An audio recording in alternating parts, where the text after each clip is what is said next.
Hello, नमस्कार दोस्तों। स्वागत है आपका फिर से हमारे इस चैनल में जिसका नाम है सीजी नॉलेज विद डीके में। ओके, देखिए आज का जो वीडियो है वो कोई टॉपिक बेस्ड नहीं है। ओके, आज का जो वीडियो है जो वर्तमान में हालिया में जो चल रहा है हसदेव मूवमेंट या हसदेव को बचाओ सेव हसदेव सेव पर्यावरण सेव छत्तीसगढ़, ओके, उसके बारे में जितना मेरे को लगा कि हाँ ऐसा है, वो पूरा प्रोसेस क्या विवाद है, क्या कारण है, क्या क्या फैसले इसमें आए हैं, किस कारण से विवाद हो रहा है। अगर पिछले 10 साल से अगर विवाद हो रहा है तो उस समय इतना ज्यादा क्यों नहीं भड़का आग अभी भड़का है। ठीक है, समझ रहे हैं बात को कि इतने सारे जो लोग हैं वो इस मूवमेंट में क्या हो रहा है आपका शामिल हो रहे हैं। ठीक है, तो आज क्या है पूरा घटना या क्या है पूरा विवाद या मामला, उसको पूरा अपन डिटेल में आज कवर करने जा रहे हैं। ओके, तो चैनल में बने रहिएगा। अगर वीडियो आपको अच्छा लगता है तो वीडियो को लाइक कर दीजिए और दोस्तों में ज्यादा से ज्यादा क्या कर दीजिए, आपका शेयर कर दीजिए ताकि ऐसे वीडियो मैं और बना सकूं। ओके, चलिए शुरू करते फिर आज का वीडियो। तो आज का जो मोमेंट है या टॉपिक है समझ लो, उसका नाम क्या है आपका Hasdeo movement. Okay, Hasdeo movement की हसदेव में क्या ऐसा विवाद जो है आपका चल रहा है। ओके, तो हसदेव जो है विवाद है, हसदेव कोई जगह का नाम नहीं है। हसदेव एक्चुअली क्या है, एक नदी का नाम है, नदी का नाम। ओके, तो हसदेव जो नदी का नाम है, ये जो हसदेव जो नदी है वो निकलता कहां से है, तो ये जो अपना जो कोरिया जो आपका जो जिला है, ओके, बटे वाला को छोड़ दो, जो मेन जो शुरू में था जिला डिवाइड होने से पहले, तो जो कोरिया वाला जो जिला, वहां पर एक पर्वत है, पहाड़ है, समझ लो कैमूर की पहाड़ी करके। ओके, कैमूर की जो पहाड़ी है, उस कैमूर की पहाड़ी से निकलता है कौन सा आपका हसदेव नदी। ओके, तो यहां से जो हसदेव जो नदी है, ये जो कैमूर की जो पहाड़ी है, इस कैमूर की पहाड़ी से निकलता है कौन सा आपका हसदेव नदी। और ये जो हसदेव नदी यहाँ से होते होते पूर्वा से होते हुए आगे जाके महानदी में क्या हो जाता है आपका मिल जाता है। ओके, अब ये जो हसदेव जो आपका जो नदी है, ओके, हसदेव जो नदी है, इस हसदेव नदी के बाजू में जो टचिंग में बीचों बीच से मतलब समझ लो एक जिला है जिसका नाम है कौन सा आपका कोरबा। तो यहाँ पर देखोगे तो यहाँ पर जो जिला है उस जिला का नाम है आपका कोरबा। तो यहाँ पर जिला है जिसका नाम है कोरबा, तो ये हो गया आपका कोरबा जिला। ठीक है जी, ओके। दूसरा अगर बोलोगे तो कोरबा के जस्ट ऊपर में देखोगे तो यहाँ पर मिलेगा कौन सा आपका सरगुजा। तो ये जो जिला है, ये वाला जिला कौन सा है आपका सरगुजा वाला जो आपका जो जिला है। ओके, और यहीं पर अगर देखोगे तो ये वाला जो बेल्ट है, ये कहलाता है कौन सा आपका सूरजपुर वाला बेल्ट है, सूरजपुर आपका जिला। ओके, ठीक है ना, तो ये हो गया। तो यहाँ पर देखोगे तो ये जो हसदेव जो अरण्य क्षेत्र है, हसदेव जो वन जो आपका जो क्षेत्र है, ये टोटल याद रखना इसका जो विस्तार है लगभग याद रखना 3 जिलों में बेसिकली इसका इस विस्तार है। एक अगर देखोगे तो पहला जो याद रखना आपका जो इसका विस्तार है, ये है कहां पर आपका कोरबा में है इसका विस्तार। दूसरा अगर विस्तार को अगर देखोगे तो दूसरा जो आपका विस्तार है ये है कहां पर आपका, तो ये है कहां पर आपका सरगुजा। ओके, और तीसरा जो कुछ जो क्षेत्र है वो बटा है कहां पर आपका, तो ये बटा है आपका सूरजपुर में। 3 जगह है। तो कोरबा वाला जो आपका एरिया है, तो कोरबा में आपको पता है कि ऑलरेडी वहां पर आपका विद्युत विमानन जो आपका कंटिन्यू चली रहा है। तो यहाँ पर देखोगे तो कोरबा का जो उत्तर वाला जो एरिया है, उत्तर वाला जो भाग, ये वाला कोरबा का जो उत्तर वाला जो आपका एरिया है वो, और जो सरगुजा का लगभग ये वाला जो एरिया है दक्षिण वाला, इतना दूर का जो आपका जो ये एरिया है ये, और सूरजपुर का कुछ जो बेल्ट है ये, यहाँ पर ये जो पूरा जो आपका जो क्षेत्र है, ये पूरा का पूरा क्षेत्र क्या कहलाता है, कौन सा क्षेत्र आपका हसदेव अरण्य क्षेत्र। ओके, हसदेव अरण्य आपका क्षेत्र। ये टोटल लगभग जो है 1,70,000 हेक्टेयर में इसका जो क्षेत्रफल आपका बटा है। अलग अलग डाटा है, तो किसी में 1,70,000 80,000 तो देख लेना। लगभग जो है आपका 1.5 लाख से ऊपर लगभग 2 लाख के करीब जो है ये पूरा का पूरा क्या है आपका एरिया, यहाँ पर आपका पूरा ये विस्तारित है हसदेव अरण्य आपका क्षेत्र। ओके, और हसदेव अरण्य क्षेत्र ये जो पूरा एरिया है, ये याद रखना आपका कोयला क्षेत्र के लिए, कोयले के खदान के लिए बेसिकली क्या है आपका ये प्रसिद्ध है। तो आज का जो पूरा जो कहानी है, ओके, वो जब पूरा जो आंदोलन जो चल रहा है कहीं ना कहीं वो मेन किसके कारण चल रहा है, किसके वजह से चल रहा है, तो वो चल रहा है किसकी वजह से आपका कोयला क्षेत्र को या कोयला के खान को लेके आपका जो मूवमेंट है वो पूरा आपका चल रहा है। तो ये हो गया नॉर्मल सा बेसिक सा आपका चीज। ओके, आगे अपन देखते हैं कुछ जो चीज है वो।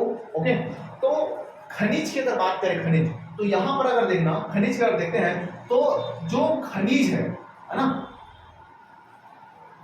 यहां पर ओके, तो याद रखना ये जो खनिज है, खनिज विकास और नियंत्रण। ओके, खनिज विकास और निर्माण है ना, ये खनिज विकास में मान के चलो कोई खान है, खान है मतलब माइनिंग वाला ना, खान वो खान नहीं, ओके, सलमान खान, फला खान वो नहीं, मान के चलो कोई खान है और वहां पर अपने को क्या करना है, आपको माइनिंग करना है। तो वहां का जो खनिज है, खनिज का विकास और नियंत्रण मतलब मिनरल डेवलपमेंट और रेगुलेशन का जो विषय है वो किसके अंतर्गत आता है, तो याद रखना जो मिनरल डेवलपमेंट जो रेगुलेशन है ये जो विषय आता है ये किसके अंतर्गत आता है, तो ये विषय आता है किसके अंतर्गत, आपका राज्य सूची के अंतर्गत आता है, राज्य सूची के अंतर्गत। तो राज्य सूची के अंतर्गत याद रखना जो खनिज है उस खनिज का विकास कैसे करना है, उसको कंट्रोल कैसे करना है, ये पूरा का पूरा विषय किसके अंतर्गत आता है, आपका राज्य सूची के अंतर्गत आता है, ठीक।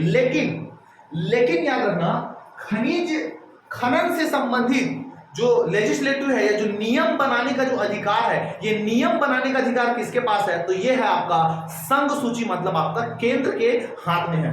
तो खनिज विकास नियंत्रण जो है ये राज्य सूची के अंतर्गत आता है, लेकिन उसी खनिज को निकालने के लिए जो नियम बनाना है, जो कानून बनाना है, कैसे निकालना है, क्या निकालना है, ये पूरा का पूरा जो खाका है, जो नियम बनाता है वो बनाता है कौन, आपका केंद्र सरकार, मतलब संघ सूची का क्या है, आपका ये विषय है। तो खनिज से संबंधित याद रखना जो खनिज है उस खनिज से संबंधित जो नियम बनाने का जो काम है वो कौन सी सूची के अंतर्गत आता है, तो वो आएगा आपका संघ सूची के अंतर्गत आएगा, ओके। इसीलिए जितना भी जो नियम कानून बना रहा है वो केंद्र सरकार बना के छोड़ देता है ना, भैया ये आदमी फॉर्म डालेगा, पासपोर्ट साइज का फोटो लगेगा, ठीक है जी, आधार कार्ड लगेगा, फला लगेगा, ढिमका लगेगा, वो पूरा का पूरा नियम बना देता है और उसके हम लोग क्या कर दिया जाता है, आपका अलॉट कर दिया जाता है, बस खत्म, ओके। अब अलॉट करने के बाद अब वहां पर खनन कैसे होगा, क्या होगा, उसका देख रेख, ये सब काम किसके ऊपर देते हैं, आपका राज्य सरकार के ऊपर आपका छोड़ दिया गया, ठीक भैया। तो ये हो गया कौन सा आपको कुछ बेसिक्स आपका चीज।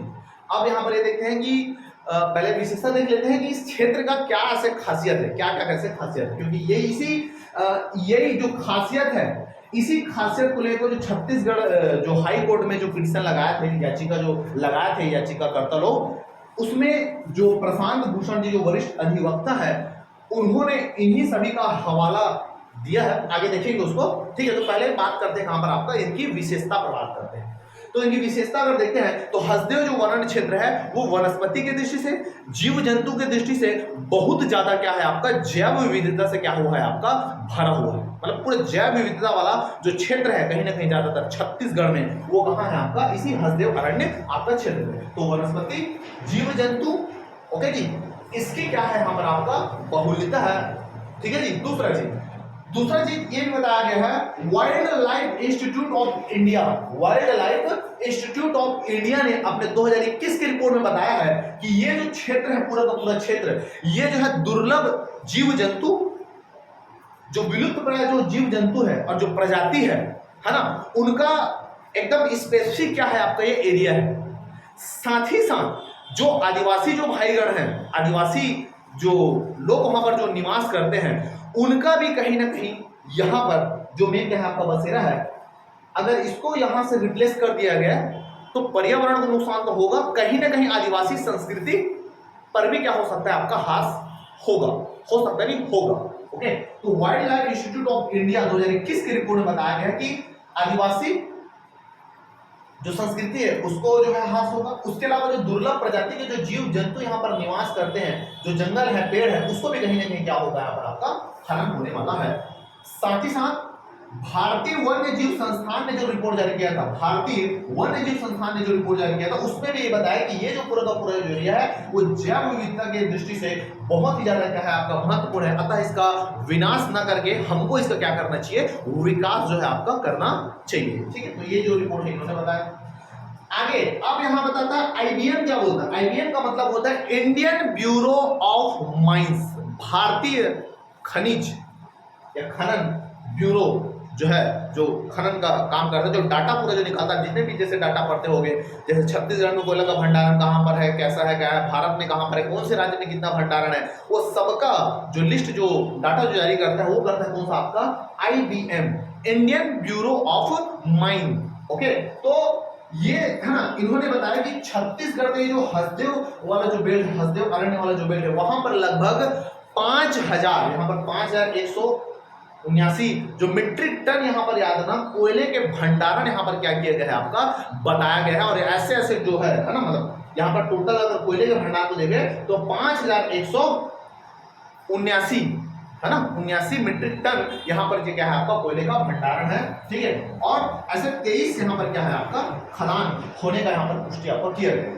ठीक है। जैसे ही पता चले कि यहाँ पर कोयले का आपका खदान है, टेस्टिंग वगैरह किए होंगे वहां पर आए, ओके। अब यहाँ पर है कि खनन करने का जो काम है कैसा है क्या है, इसके लिए एक एक्ट बना है और उस एक्ट का नाम है कोल बीरिंग एक्ट 1957। ये कोल बीरिंग एक्ट के तहत ये बताया गया है कि जो एरिया है वहां पर से कैसे कोयले का या जो भी खनिज है उसको कैसे अपने को खनन जो है आपका करना है, ठीक है। पहले कैसे उसको खनन करना है, तो खनन करने के लिए ये बताया गया है कि पहले एक एरिया जैसे पता चलेगा कि भैया कि यहाँ पर है तो हम पर टेस्ट करेंगे जाके कि भैया हाँ यहाँ पर जो है कोयले का जो मात्रा है, कोयले का जो भंडारण यहाँ पर है, ओके। उसके बाद कुछ प्राधिकारी आएंगे, कुछ अधिकारी आएंगे, ज़्यादातर उस एरिया का जो एसडीएम रहते हैं, जो कलेक्टर रहते हैं, उनको कहीं ना कहीं देखा जाता है, दिया जाता है इसका जो पूरा कार्यभार है, ठीक है, हैंडल करने का, ओके।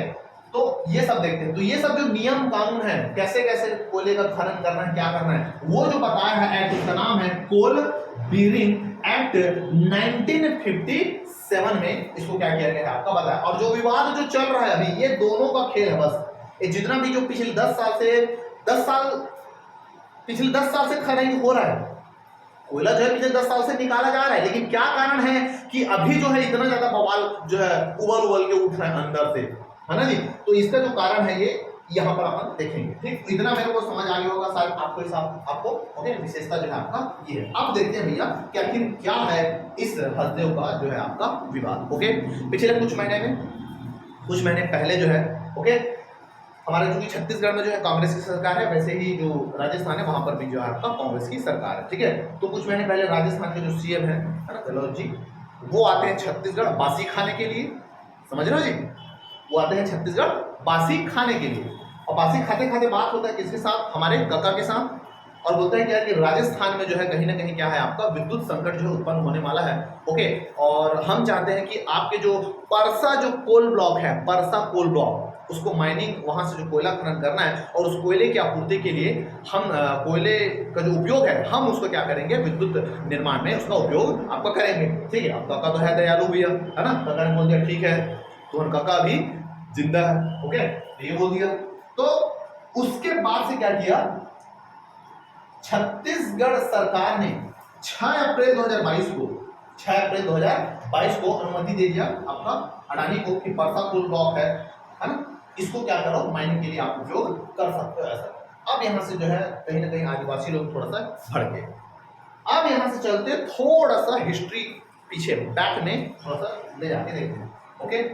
पहली बात कि ये जो पूरा का पूरा जो एरिया है, मैं बता रहा हूँ बार बार कि आदिवासी बहुल जनजाति जो क्षेत्र है ना, वो वाला आपका एरिया है, ठीक है। तो हुआ क्या, यहाँ की वन बहुलता, जनजाति विशेषता, जैव विविधता, इन सबको देखते हुए, ओके, केंद्रीय पर्यावरण वन मंत्रालय ने क्या किया, केंद्रीय पर्यावरण वन मंत्रालय ने सन 2009-10 में इस पूरे के पूरे हसदेव अरण्य जो क्षेत्र है, इस पूरे के पूरे एरिया को नो गो जोन मतलब कोई नहीं जाएगा उधर, समझ रहे हो, उस कैटेगरी में इसको क्या कर दिया आपका डाल दिया गया, ठीक है, ये वाले एरिया में। उसके बाद कुछ साल बाद जो है 2013 में, है ना, ये बोल चुके हैं ना ऑलरेडी, ये जो है बोल दिया कि नो गो क्षेत्र है, उसके बावजूद भी, ठीक है, समझ रहे बात को, उसके बावजूद भी जो सेक्टर है प्राइवेट सेक्टर, उसको भी क्या कर दिया, कुछ दबाव में प्रेशर में आके 2013 में अडानी ग्रुप को फेज 1 का वहां पर जो है खुदाई का खनन निकालने का यहाँ पर क्या दे दिया गया आपका अनुमति जो है आपका दे दिया गया, ठीक है। इससे पहले थोड़ा सा और बैक में जाता हूँ।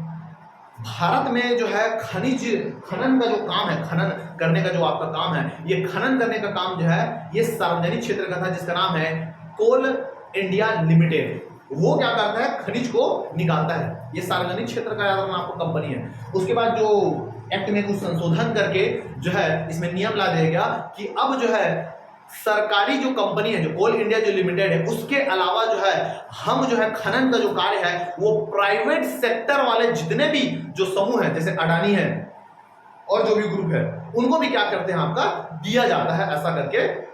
तो पहले जो खनन का जो काम करते थे, वो करते कौन थे? तो वो करते थे जो है आपका कोल इंडिया लिमिटेड, लेकिन बाद में संशोधन करके उसको दे दिया गया कि इसको आपका प्राइवेट सेक्टर को भी उसको डिस्ट्रीब्यूट कर दिया गया। ओके, तो 2013 में, इसके बावजूद भी 2013 में अडानी ग्रुप को फेज 1 की वहां पर अनुमति दे दिया गया। और जब ये मामला जब जाता है किसके बाद, 2013-14 में एनजीटी के बाद नेशनल ग्रीन ट्रिब्यूनल, नेशनल राष्ट्रीय ग्रीन हरित ट्रिब्यूनल मतलब न्यायाधिकरण, okay, national green tribunal NGT के पास जब जाता है तो एनजीटी ने भी इसको क्या कर दिया, आपका निरस्त कर दिया। समझ आ गया जी? उसके बावजूद भी यहाँ पर क्या हुआ, आपको कोयला खनन चलेगा। अब क्या होता है उसके बाद, छत्तीसगढ़ का जो राज्य विद्युत कंपनी जो लिमिटेड है, राज्य विद्युत कंपनी जो आपका लिमिटेड है, 2015 में राज्य विद्युत कंपनी जो लिमिटेड है ने अडानी को क्या कर दिया, कोयला भंडारण को दे देगा। उस समय जो है आपका बीजेपी का गवर्नमेंट था, ओके, उस समय दे दिया भैया कि जाओ आप जो है आपका इसका खनन करो, ऐसा करो, ठीक है। उसके बाद फिर रिपोर्ट आया, Indian council of forestry research and education, Indian council of forestry research and education, उसने रिपोर्ट में बताया कि भैया छत्तीसगढ़ में जो कोयला का जो 23 जो खदान है, 23 जो क्या है आपका जो खदान है, इस 23 खदान में से 14 खदान जो है ऐसा है जिस जो है घने जंगल से, है ना, जैव विविधता क्षेत्र से क्या हुआ है आपका भरा हुआ है। अतः इन 14 खदान में क्या करना चाहिए, आपका माइनिंग की अनुमति जो है आपका नहीं देना चाहिए। ऐसा करके जो सेंटर है ना, Indian council of forestry research and education ने अपने जो रिपोर्ट दिया तो उन्होंने क्या किया, ये सब उन्होंने क्या किया, आपका बात जो है आपका किया, लेकिन मानना कहाँ है भैया, ठीक है, हम तो लाभ से सुधरेंगे। तो सुन लो भैया, इतना समझ आया आपको क्या है, ओके, विशेषता क्या है और आपका विवाद क्या है। तो विवाद है, अब विवाद का जो कड़ी है, पिछले जो 2009-10 में शुरू हुआ था उसके बावजूद भी कुछ नहीं बोले, तो अभी क्यों बोल रहे हैं, आप ध्यान से सुनिए। अभी क्या है, अभी ये है ना, कानूनी पक्ष थोड़ा सा देख लेते पहले, फिर बताऊंगा ऐसे, है ना। उससे पहले, इनके पहले यहां पर आते हैं, एक एक्ट है अमेंडमेंट एक्ट, बना था 1997 में, लेकिन हालिया में इसमें संशोधन किया गया था 2021 में, एमएमडीआर अमेंडमेंट एक्ट 2000 आपका 21। एमएमडीआर, एम का मतलब होता है mines and mineral development and regulation, mine and mineral development and regulation amendment act 2021। ये एक्ट में क्या बोला गया है, ध्यान से सुनना, ठीक है। इस एक्ट में कुछ जो है आपका संशोधन किया गया, ओके। पहला संशोधन तो वही है कि गवर्नमेंट सेक्टर के अलावा जो प्राइवेट सेक्टर को भी खाने का क्या देंगे, आपका अनुमति वगैरह जो है आपका देंगे, ऐसा करते हैं। इसमें मेन अब जो ये लोग जो भड़के हैं, अभी जो आदिवासी लोग, वो भड़के कारण है, वो इसी वजह से ध्यान से थोड़ा सा सुनना, ओके। पहला, ठीक, पहले ये होता था, है ना, एक इससे पहले जब संशोधन नहीं किया जाता तब नियम ये था कि अगर कोई कंपनी या कोई ग्रुप इस खनन एरिया को अगर लीज पे लेता है या खनन करने के लिए, है ना, उसको ले रहा है, ठीक है, तो वो जिस काम के लिए ले रहा है उसी काम के लिए उसको क्या करेगा, यूज करेगा। जैसे बाय द वे छत्तीसगढ़ का जो खान है उसको दे दिया किसको, आपका अडानी को।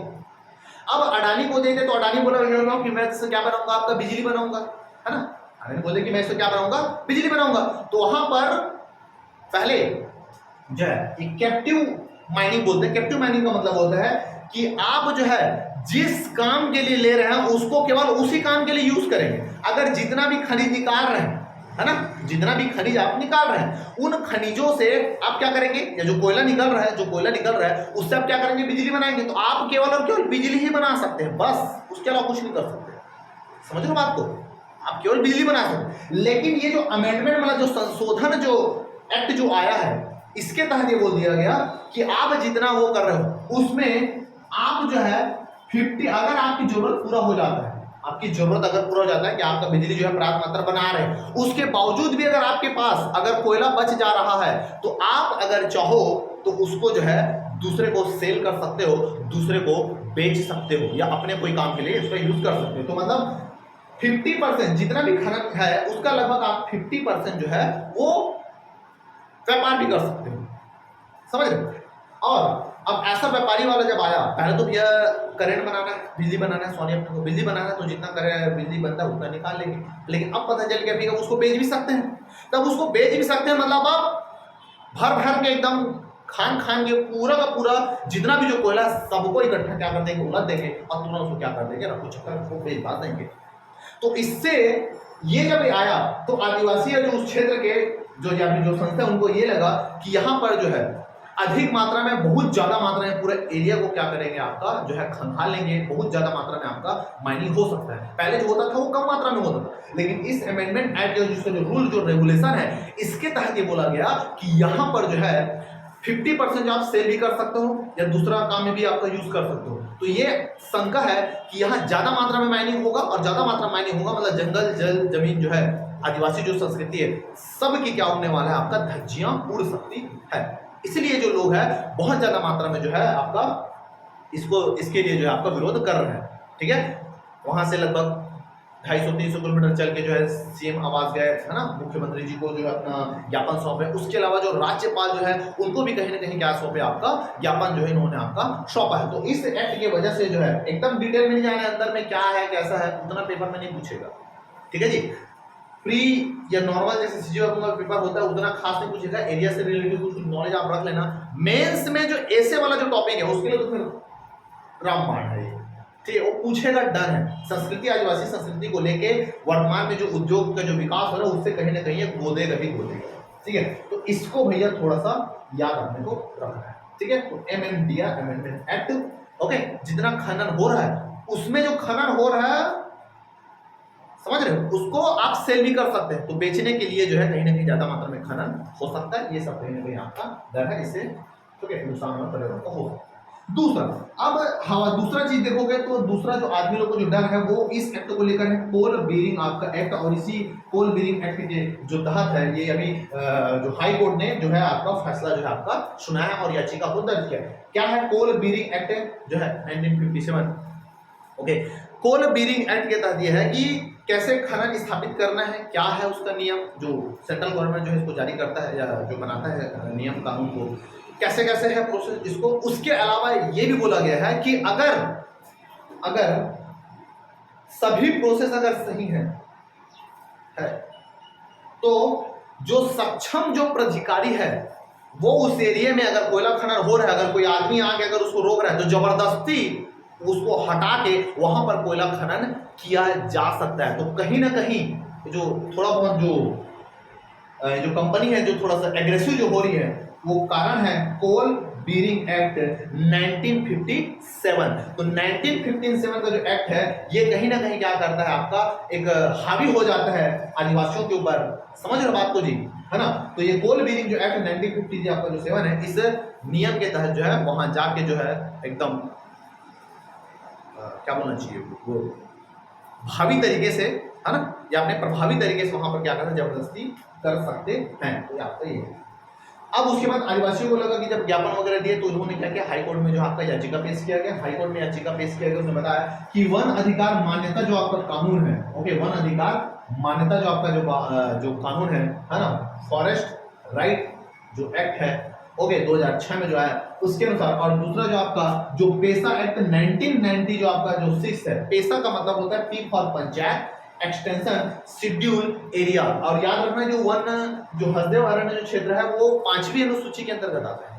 ओके, तो पेशा जो एक्ट के तहत है ना, ये कानून के तहत ऐसा है कि इस एरिया में जो भी खनन वनन का जो भी काम करना है उसके लिए पहले जो है उस पंचायत या उस एरिया से क्या करना पड़ेगा, आपको परमिशन लेना पड़ेगा, तभी आप जो है आपको कर सकते हैं।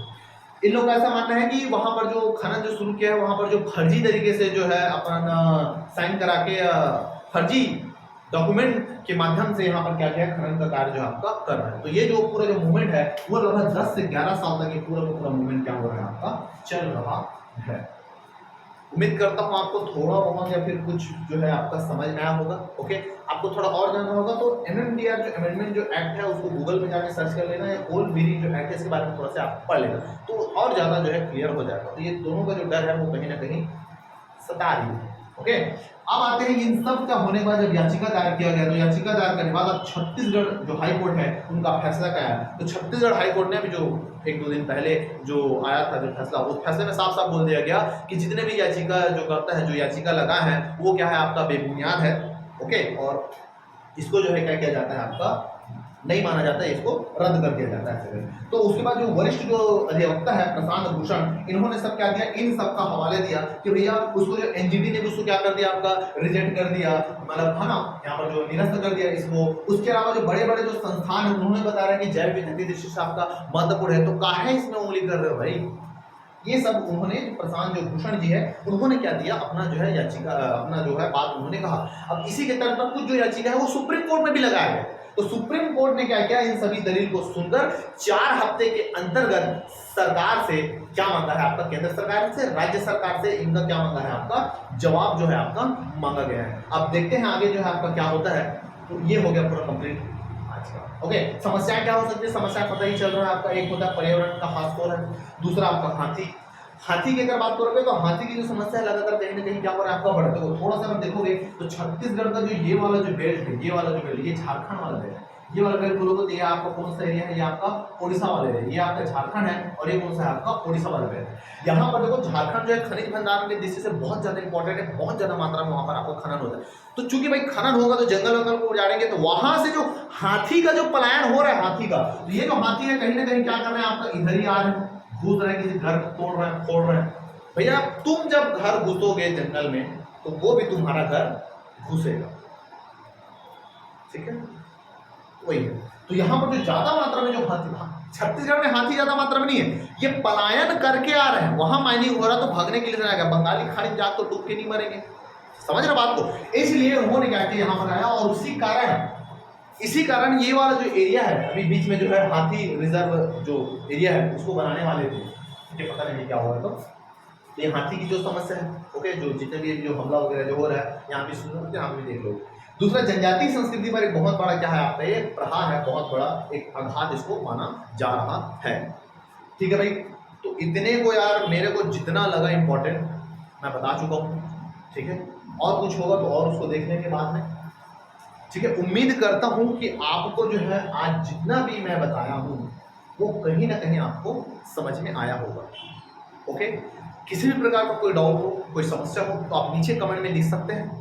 चैनल पे नए हो तो चैनल को सब्सक्राइब जरूर कर दें, बेल आइकन में क्लिक कर दो, ठीक है, ताकि जो जितना भी वीडियो है, मैं भी डेली वीडियो डालूंगा तो आपको वीडियो जो है समय पे आपका मिल जाए। अगर वीडियो अच्छा लगे तो उसको लाइक कर दीजिए, और ज़्यादा से ज़्यादा जितने मात्रा में आपके जो दोस्त हैं उनमें क्या कर दीजिए, आपका शेयर कर दीजिए। तो आज का जो वीडियो है यही समाप्त करते हैं, ओके। कुछ और समस्या होगा तो बताइएगा, ओके। तो फिनिश करते हैं आज का वीडियो, तब तक के लिए जय भारत, जय छत्तीसगढ़, नमस्कार।